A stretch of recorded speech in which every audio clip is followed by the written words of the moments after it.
Hello, everyone, and welcome to my YouTube channel. It is a tremendous pleasure to have with me Tracy Shuchart, who's one of the people that you really have to follow in Twitter and in her in everything that she writes about markets. It's very good. We'll leave all of her details in the details of the video below. So please check the details, subscribe, and like the content. We will put her Twitter handle and all of her bio. Hi, Tracy. How are you? Good. Thank you for having me. Very good. Oh, a great pleasure. Tracy, tell us a little bit about yourself, about your background, and so that our audience knows you a little bit better. Sure. My background is in political science and international relations. Um, that's what I went to school for. And then when I entered the financial markets, I actually started at the Chicago Board of Trade. I kind of worked my way up from there. I actually started at a boiler room selling options. And then I worked in managed futures for a little bit. I worked on the floor and managed a trade desk there. Then I went out on my own, worked for a family office for a while. And now I also am working for a family office, as well as writing for hedge fund telemetry for the energy and materials sectors. Absolutely. And we'll put the link to the website in the description so that everybody can follow your writings, which are a must in the energy and materials world. Tracy, I would like to start with a little bit about how do you see right now markets, particularly in terms of this inflationary pressures that we're seeing, and what are your initial thoughts about where we stand right now, both on the economy and where financial markets are, particularly in your field of higher expertise in energy and metals?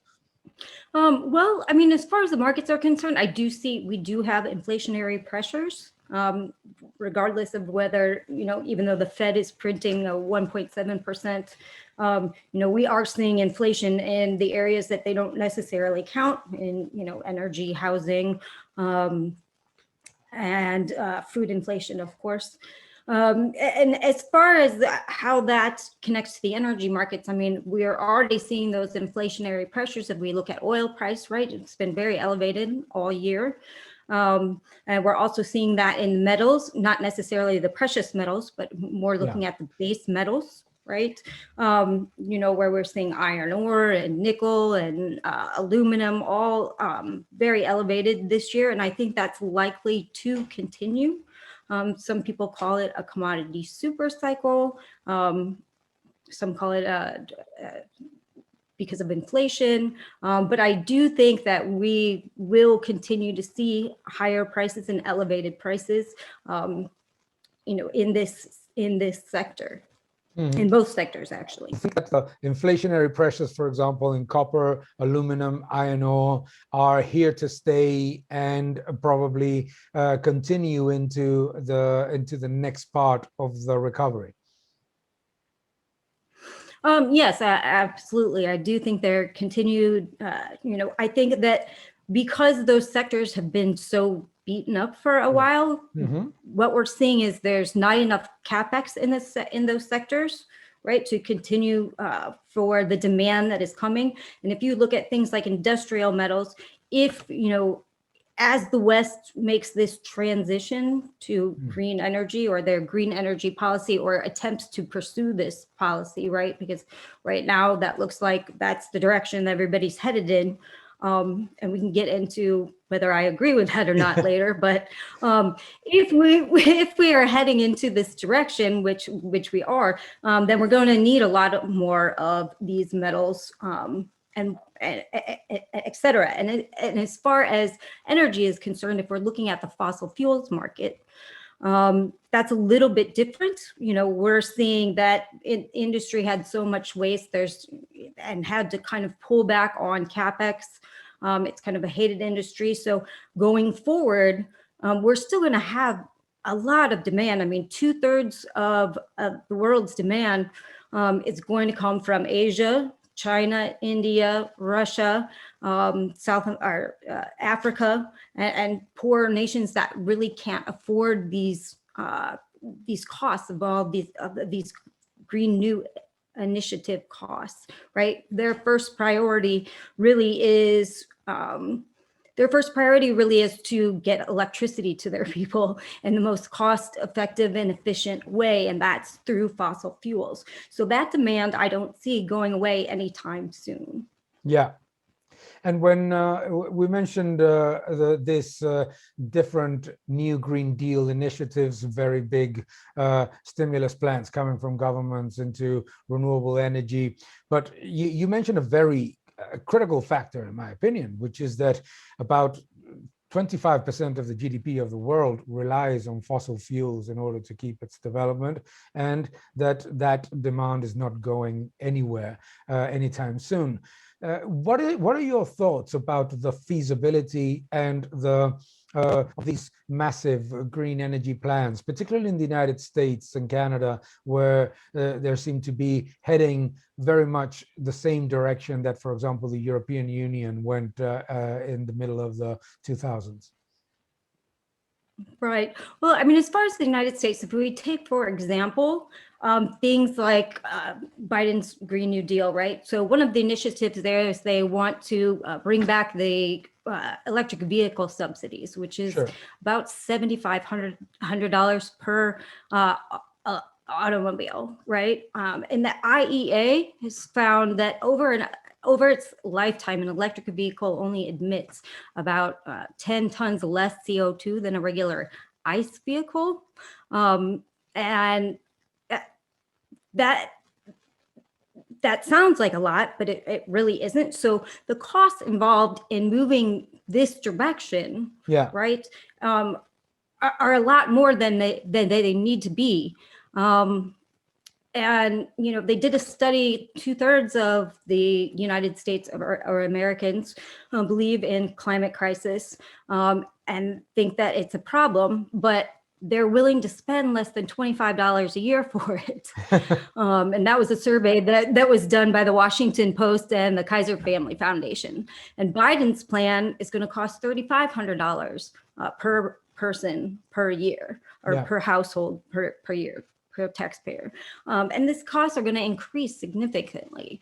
So, you know, it's going to be really hard to implement and justify policies where people aren't willing to pay for them. Yeah, told is that solar energy's costs have fallen dramatically, which is true, but that doesn't mean that household bills are going to fall in line with the cost of solar panels, because the cost of distribution, transmission, all of the embedded cost and fixed costs and subsidies that come with that energy transition make household bills much larger. And here, the average of the European Union, for the people that are watching us, is that household bills are about 50% higher in electricity and almost double in natural gas than in the United States on average. So I think that is an important factor that you're mentioning. The other important factor is the availability of the commodities required to invest in green energy, isn't it? What are your thoughts about rare earths and the different industrial commodities that are required in that specific field? Well, exactly. I mean, we're going to fall short of that. I mean, we're going to have to do a lot more mining, which coincidentally is a very dirty process. Mm-hmm.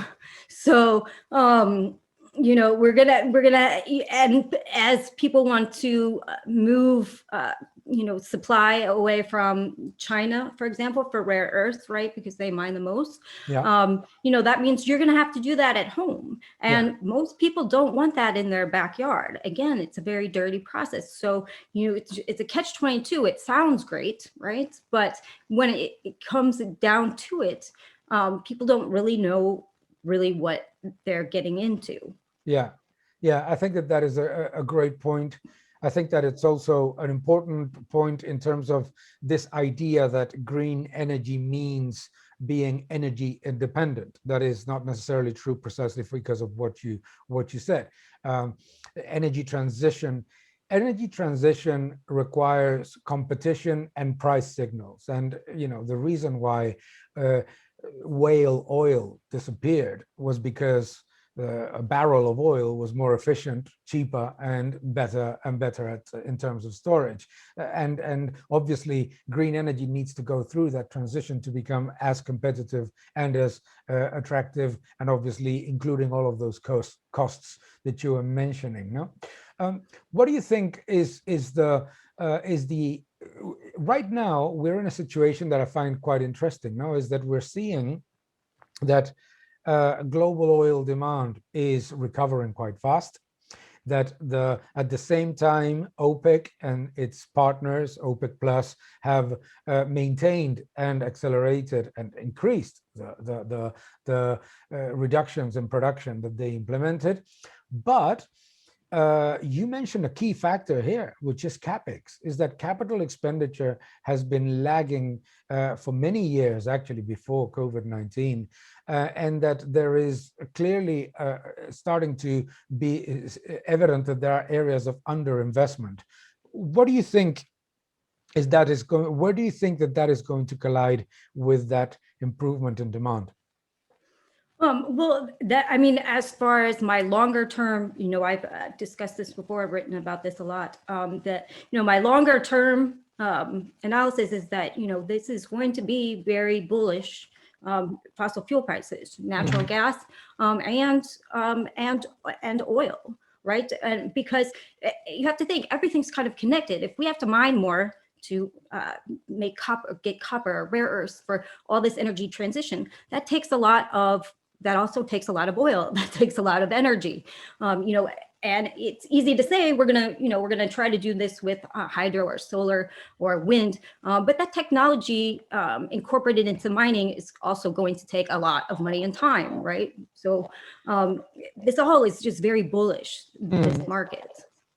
One of the elements in terms of capital expenditure is that there seems to be a big shift in terms of the availability of credit for the mining sector, in which we're starting to see that what was usually an environment in which the mining sector would have ample access to credit.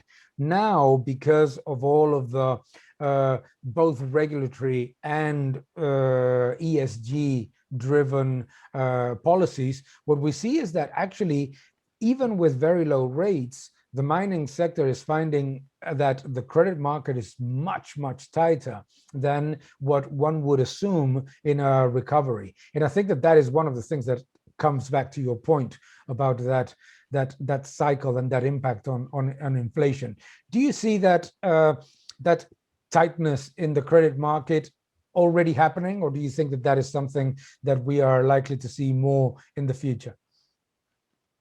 I think tightness is already happening, absolutely. And a lot of sectors, and in particular, energy has already seen that over the past 4 years. Shale, U.S. shale, right? They've already have been having problems. Mining industry has problems. So I think that there's tightness, and I think there will be continued to be tightness because of this ESG. It's kind of a self-perpetuating storm we're creating. Yeah.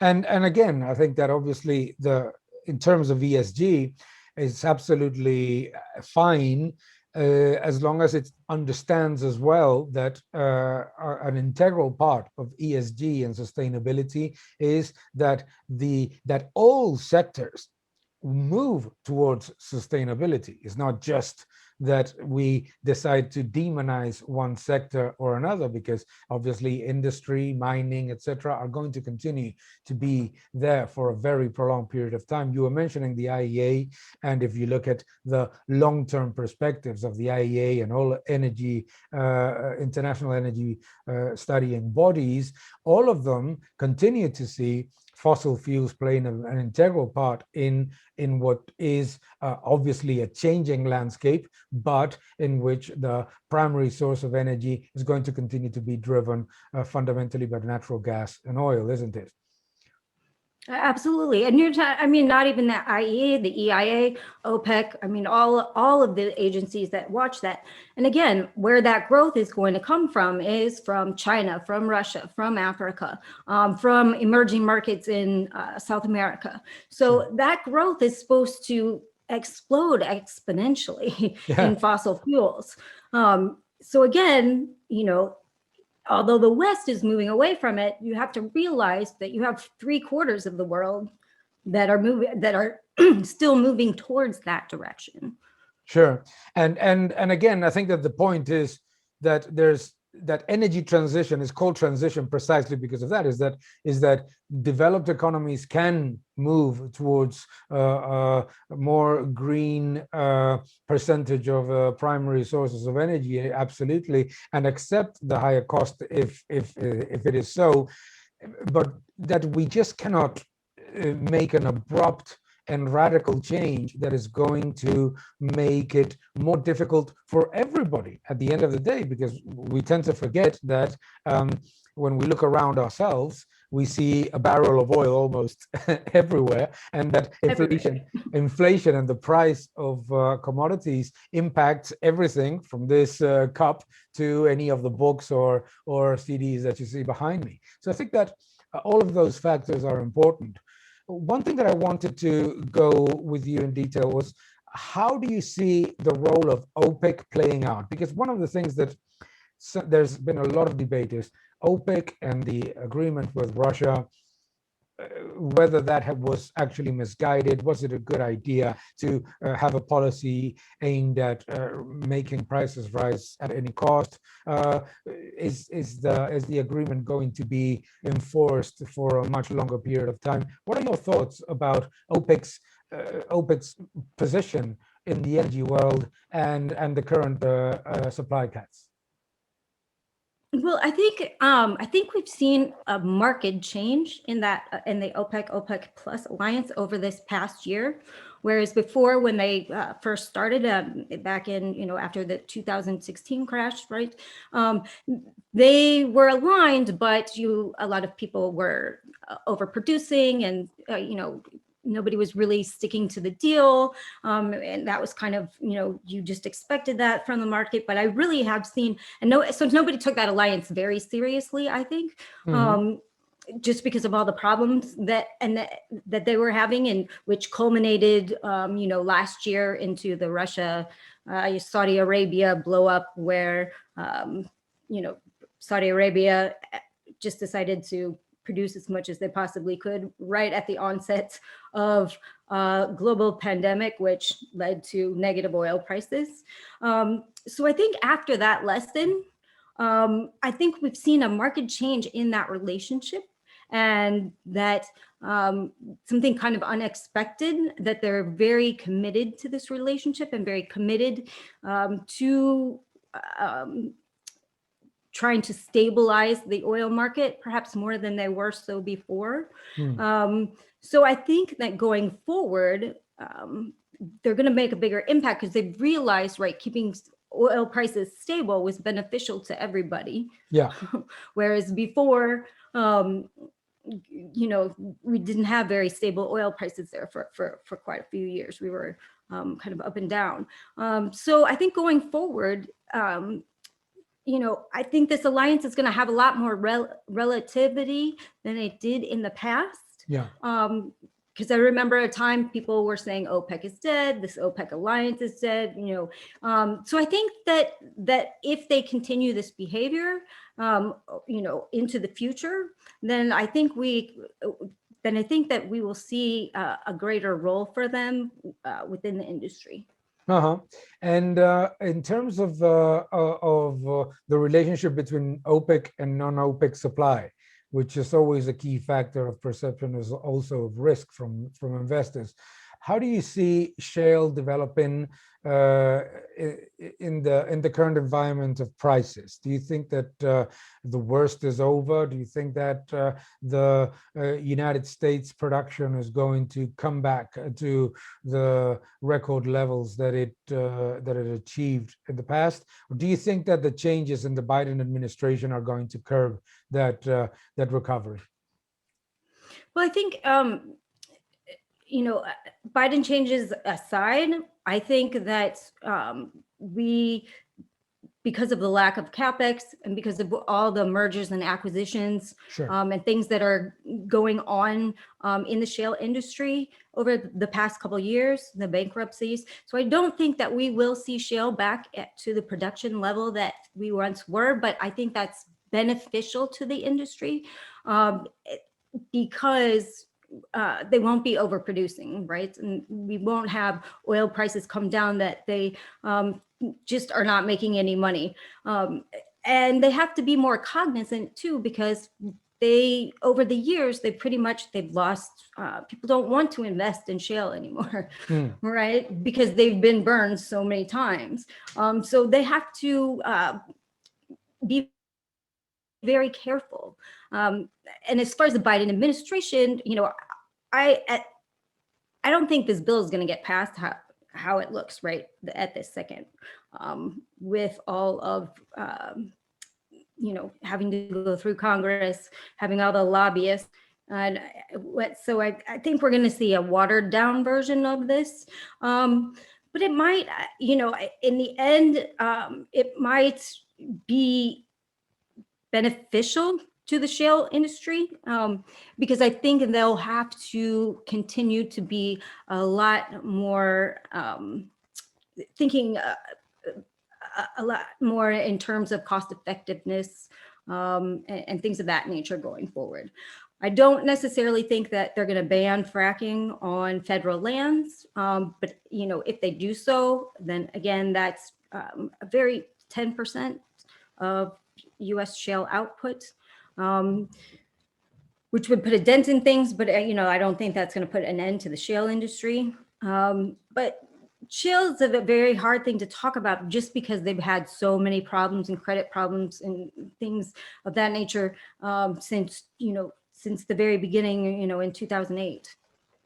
Yeah, one of the I think that the challenging things of the shale sector is that it focused so much individually, company by company, on giving production growth targets that were impossible to achieve in any case, that it's almost become a self-fulfilling prophecy. When production grew, prices were so poor that returns were very, very low. And when production was actually being curbed and return on capital employed became an actual measure of companies' policies, then markets did not care anymore, didn't it? So I think that is an important factor, is that they start to enter into a more disciplined and less credit-driven environment.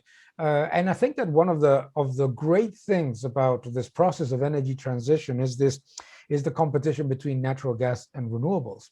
What has helped the United States household bills to remain low, while at the same time reducing CO2 emissions, is precisely that competition, that healthy competition between renewables and natural gas, that has helped reduce emissions, as I said, while at the same time not being a massive burden on household bills. And I think that is what should continue. I'm not entirely sure, and I would like to know what is your opinion about that, whether this change in terms of the subsidy structure and in terms of the tax incentives in the different sectors is going to misalign that very healthy and consumer-friendly competition. What are your thoughts about that? So, I mean, I think Biden administration said that they came out with an announcement that they said that they were going to move from, fossil fuel subsidies to renewable subsidies.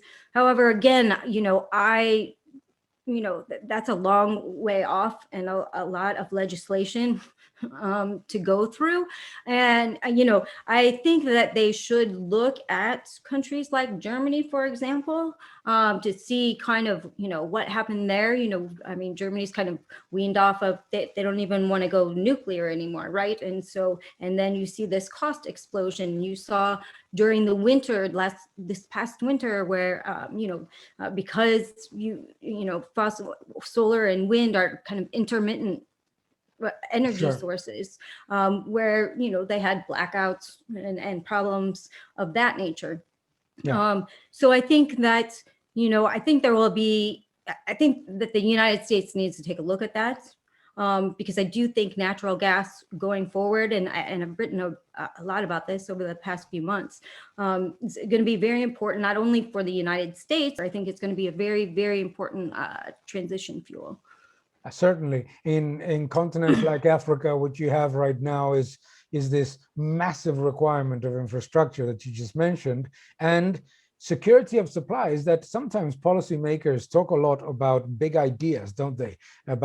But they forget one of the most important ones, which is that in winter is precisely when you need to have a backup. Now, we learned here in the Eurozone the hard way this winter, in which we had these extremely low temperatures, and suddenly, obviously, wind and solar fell from the grid, were producing a lot less, or even not producing at all, with a utilization rate of about 15-20% because of the weather conditions, and everything had to be offset by a massive increase in natural gas, just as the price was increasing. No, so I think that is an important factor. At least we didn't have blackouts. So we're going to have to learn that energy transition is not only a challenge in security of supply, and that we need to address that with technology and innovation. But also, we need to understand that security of supply has to be a key principle in policy discussions. And you are mentioning a fact is that in other continents of the world, demand is growing at double-digit rates, with massive increases in consumer needs for natural gas. No, so it's an important factor to consider. Do you think that there will be in the legislation changes that you think might happen as this passes through the different parts of the procedure? What do you think that might change that is critical, so that it ends up being accepted by both parties? Well, I think you're going to have to look. I think that carbon capture is going to be very big for the fossil fuel industry. Sure. Because I think that's the only way that they can kind of fit into the green transition plan as is, or that would be an acceptable change within that industry that aligns closer to green initiative goals. So I think that's going to be a big deal going forward, and there will probably be some legislation about it. I think that there will be some sort of subsidies given, obviously, for renewables. Probably not as much as initially has been proposed at this point. But again, I think that I think that what will pass the United States will probably be very watered down Germany. Sure, I understand that. That kind of makes sense. I think that our viewers will understand it perfectly. I think you've made a beautiful way of summarizing it. Can we go to the industrial complex and industrial metals and commodities? What is your view in general about Chinese demand for copper, aluminum, iron ore? Where do you think that we might be missing something from the estimates that people have right now about the Asian increase in demand. I think that obviously it's different degrees and consensus of bullishness, but I'm interested to have your thoughts about where there might be some differentiated views from your side. Well, I think if you see, I think if you start to see, tightness in the China credit markets, right? I think that's going to affect that demand. I think that, China's kind of very opaque on what are they actually using and what are they actually putting in storage? Because we all know they have huge storage for natural resources that they buy from all over the world, and they're building out their oil storage. Again, they just announced. So we kind of don't know what are they using that they're actually using as like producing building things, or what are they putting in storage? Right, because they've been on a massive buying spree over the last I don't know, better part of a decade, right, when prices have been very low. So what happens when prices get very high? We need to watch their purchases and to see if it's a need, or if it's more storage related, because I think as prices get higher, they're less likely to buy from storage. So that's kind of how I look at the China market. Whereas if you look at like the India market, that's a totally different story. I think you're going to continue to see demand in that realm as they modernize. And as they build out their infrastructure. Great. It seems like we're going into a phase in which there's going to be a lot more requirement of investment all throughout the energy space than even in the period of the early 2000s, late 90s, in which we believe that was a boom in investment. No, in which areas do you see the highest level of tightness in order to address those capital expenditure issues? In which of the areas that you follow do you see that can be a significant problem of supply chain disruptions? I think you're definitely going to see that in the oil industry. Sure. We've kind of seen some big gas projects going on right now. So I think that will be less of a constraint, but you're definitely going to see that in oil. I think you're definitely going to see that in copper. I think you're definitely going to start seeing that in nickel, rare earths, and things of that nature. I think that, as far as OPEC is concerned, I definitely think they're going to manage the tightness a lot better than they have in the past. Again, so I think that alliance is very important going forward. But in general, if we look, across the world at even all the majors, right? They're all putting lots of money towards renewables and scaling back their capex. Yeah. So that's also another problem because they're, cutting down. I mean, BP is paying outrageous amounts of money for renewable assets right now. So, in order to cut back on their, oil assets, and have been selling off their oil assets. So it's going to be a question of, do smaller companies sort of pick up the slack, or going forward is going to require OPEC to manage the market more. Sure. So we're going to have tightness, and the mining sector is the same problem. Yeah. Mm-hmm. What is your view about precious metals here? Because it's there's lots of different views, in the market. On one side, we have this massive money printing and the huge huge stimuli all over the world. And on the other side, we have a stronger dollar. Huh? Who would have thought? Well, you agreed. We talked about this on social media, that there was more likelihood of a stronger dollar than a weaker dollar. But what is your view in general in terms of the fundamentals in precious metals? Well, I mean, the fundamentals right now, it's kind of, I mean, the fundamentals are actually strong for precious metals. They're having the same issues in the mining and the lack of capex as, every other metal, right now. So the fundamentals are actually strong. It's just the market looks at them more of a, if you take gold, for example, it's, more of a reflection of rates than it is anything else. It's not really a supply and demand factor. I mean, the supply and demand, I mean, I'm hearing of, like Perth Mint is running out of gold, and they're, so if you look out into the retail sector, the demand is there. It's just the prices are a reflection of rates. And as far as, silver and platinum are concerned, they're kind of that borderline where they have industrial uses, commercial uses, as well as being,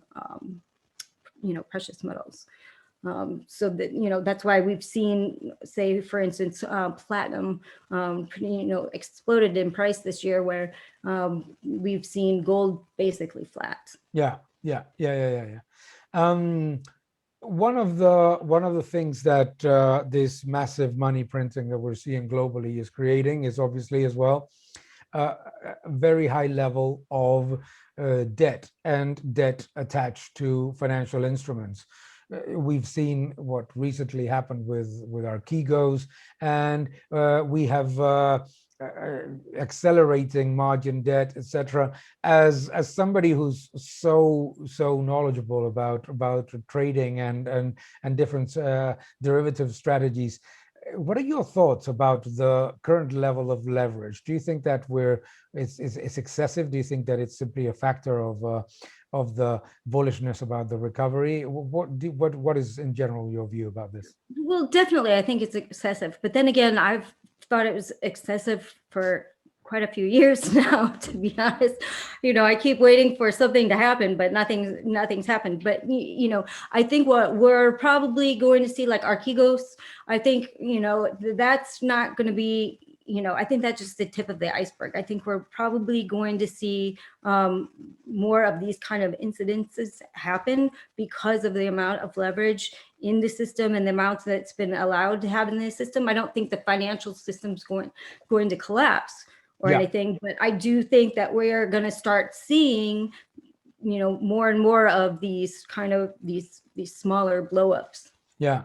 Yeah, that's also what I believe, is that something like Archegos doesn't happen just because of some regulatory oversight. It's more something that is more embedded in the way in which people are conducting business in an environment of extremely low rates and very high liquidity.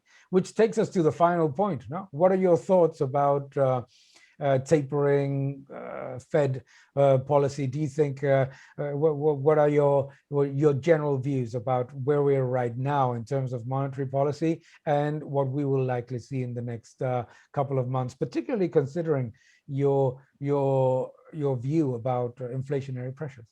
Well, I think that I think the Fed is going to stay the course, right? Even if you look at the market is saying that they're going to have their first rate hike, I think in, what is it now, 2022 was what the market's factoring in. But I really think the Fed is going to stay the course until inflation gets too out of control. Yeah. Right. So I think that even because they keep saying we're going to let it run hot, we're going to let it run hot, we're going to let it run hot. And the market says, no, but you're going to taper. But I don't think that they will. I think they're going to stay the course and let it run hot. The problem with that is that can run away from you very, very quickly once you get there. And so it will be a function of, does the Fed react at the right time or does it get out of control before they have a chance to sort of assess that situation? Right? It's kind of like in the 70s when, you know, inflation shot up, and it was so fast that, you know, people didn't really see it coming. So I think the Fed is going to do what they say they're going to do, and they're going to let it go. Yeah. One of the risks of aiming at increasing inflation at any costs is that you end up getting it, and once you get it, it runs away from you more rapidly than they would like. This central bank idea, this government view that things can be managed slowly and gradually, it looks very appealing, but doesn't happen, isn't it? Obviously, there are some disinflationary pressures, but I think that the risk is certainly that the excessive amount of money creation in 2020 and obviously in 2021, even in a recovery, that's what generates that type of elevated pricing pressures. You mentioned before how much commodities have shot in a year. The numbers are staggering, and obviously even with a recent pullback in the commodity complex, you have plus 20% levels on oil, and plus 7 to 12% on most of commodities. I would like to wrap this up because I'm taking too much of your time, but I would like to wrap this up with what would be the three ideas, the three recommendations that you would give to our viewers in terms of their investment process for the next year and a half or so. Well, I'm bullish commodities. So, you know, that's one of my main themes would be, you know, is energy, as well as industrial metals. And then I think also people should look at agriculture, because I think agriculture is going to be a growing need. So you can look at things like, you know, not necessarily, you know, grains themselves, but anything servicing the agriculture industry, I think it's going to be very bullish over the next few years. That includes like fertilizers or heavy equipment, or, you know, things of that nature. So really that would be my recommendation, is to kind of look into agriculture, because we're seeing food inflation as well right now. Yeah. Saying that food inflation is huge in emerging economies. You're seeing plus 12, 15% increase in food prices, which is going to generate some very, very significant risks of social unrest. I absolutely agree. Hungry people it does not make a good mix. Hungry people and governments generally don't make a good mix. So yes, so I love that. it's true. I mean, that's why we have China has, you know, the Belt Road Initiative, right? Because they need to secure food supply chains. That's the only way they can, you know, keep their country from growing uneasy. But as I digress, but yes, so those are my key themes: are energy, mining, and agriculture. Phenomenal. Well, thank you very, very much, Tracy. It's been an absolute pleasure. I think we've had a lot of fun, and we've had some great insight into a very, very complicated environment and a very difficult complex to read, which is the energy complex.